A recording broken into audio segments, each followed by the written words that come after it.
Hello, my dear friends. Let's start our new story. How not to worry. A friend of mine asked me how not to worry about the cat, which had some mild symptoms of illness, but nothing that looked severe enough to take the cat to the veterinarian. She also thought the symptoms were so subtle that they might not be easy to describe to the vet, but still she worried.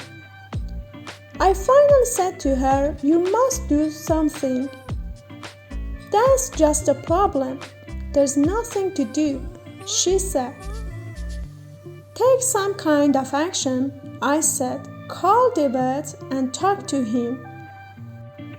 That doesn't make sense because the vet wouldn't know anything from what I told him, and he'd probably ask me to take her in to see him. "And I know it's not that serious," she said. "Yes, I understand," I said, "but you should take the action for you, not for the cat or the vet. By not doing anything, you're keeping yourself trapped in worrying." "Okay," she said, "I see what you mean." When she called the vet, to her surprise, the vet was able to make a good assessment of what was wrong.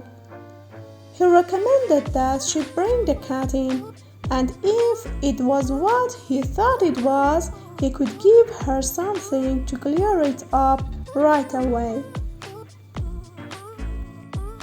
Anything that worries you should be acted on, not just thought about. Don't be scared about the action. You can make it very small and easy as long as you take an action. Even small actions will chase away your fears.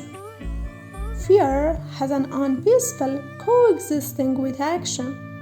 When there is action, there's no fear. When there's fear, there's no action.